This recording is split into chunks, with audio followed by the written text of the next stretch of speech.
Elias Svensson spent 12 winters researching glacial shifts in the far Arctic Circle, but the incident he rarely speaks about happened during his final solo expedition. He had traveled farther north than he ever had before, 6 hours by snowmobile, 2 more on foot, until even the sound of wind seemed distant, swallowed by the frozen silence around him. His assigned shelter was a small government-installed research cabin. But when he arrived, he noticed something strange. The door was slightly open, snow drifted inside. Elias assumed a worker from the previous season forgot to secure it. Inside, everything looked normal: bed, stove, logbook, but there were no human footprints leading to the door. Only long, thin depressions, as if someone had dragged something heavy, or many small things across the snow.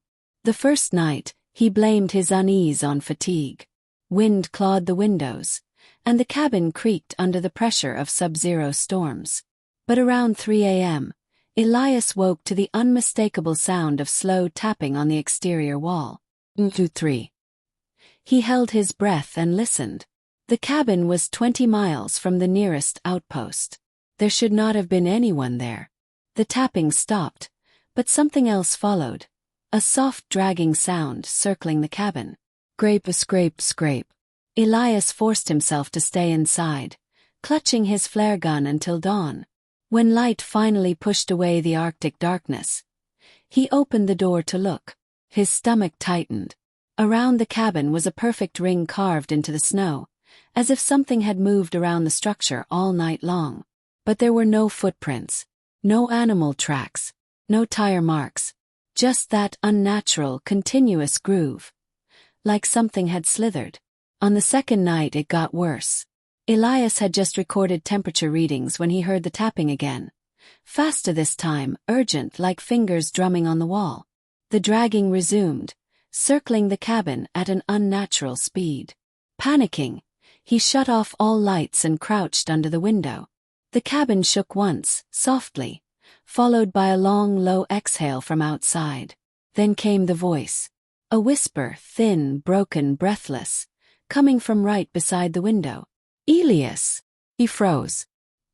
His name hadn't been revealed to anyone except the research station, and no one was scheduled to visit for weeks. The voice came again, this time stretching the syllables like an imitation rather than true speech. Eliasis, open. He didn't move. The whisper rose to a screeching rasp, pounding the door now, something scraping violently at the wood. Elias stuffed his jacket under the crack to block the cold air, because he realized something horrifying. Warm vapor was pooling inside the cabin, as if hot breath were being exhaled under the door. He waited until morning before daring to check outside again. This time the groove was deeper, and there were marks on the door, long scratches burned black by cold friction.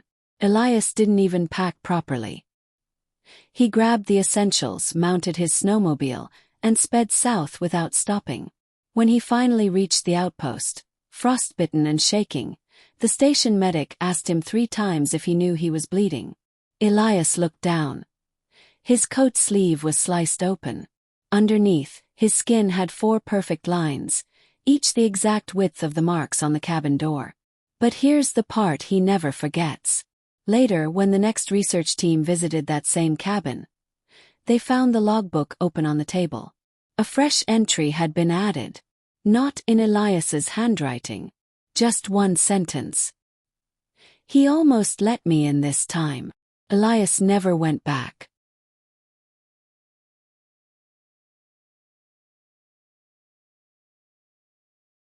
In 2014, survival guide Mateo Rojas received a once-in-a-lifetime assignment: map an unmapped sector of dense Amazon jungle known only by local tribes as La Zona Prohibida, the Forbidden Zone.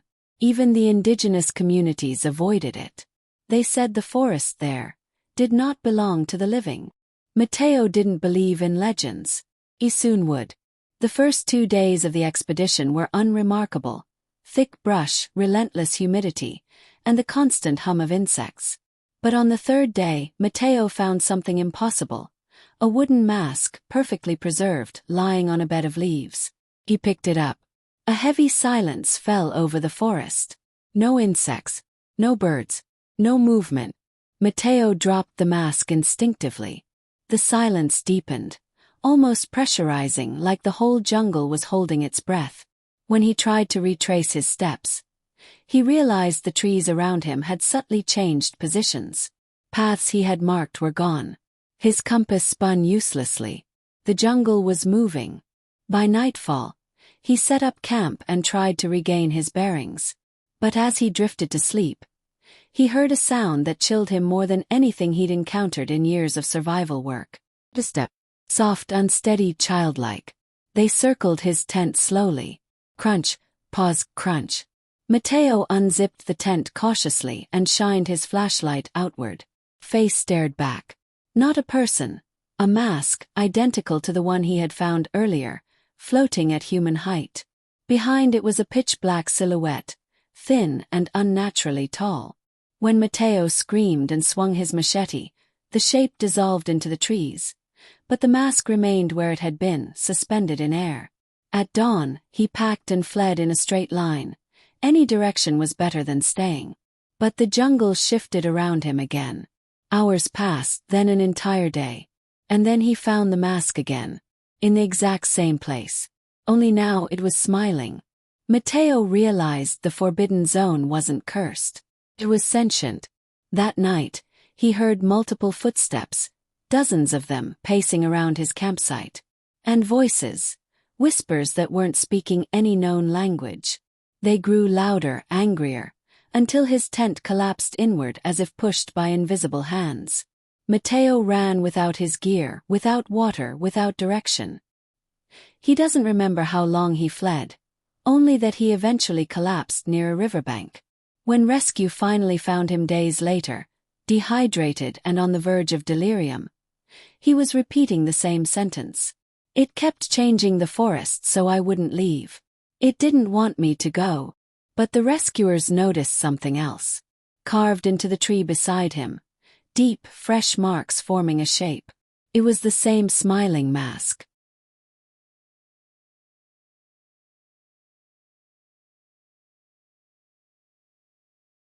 In 2009, a deep-sea research habitat, Habitat 9, was positioned nearly 3 miles beneath the Pacific Ocean.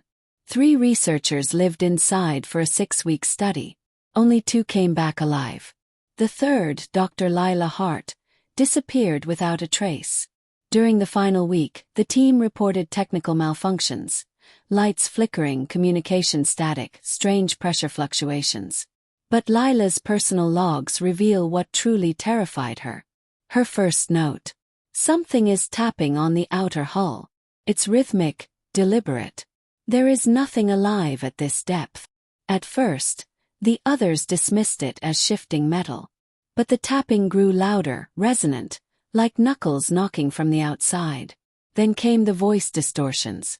During a routine communication test, Lila responded to a call from the surface. The audio review later revealed something chilling. Right behind her voice, another voice whispered, "Let us in." The frequency didn't match any known marine phenomenon. Day 38, the pressure alert triggered. Lila checked the outer cameras.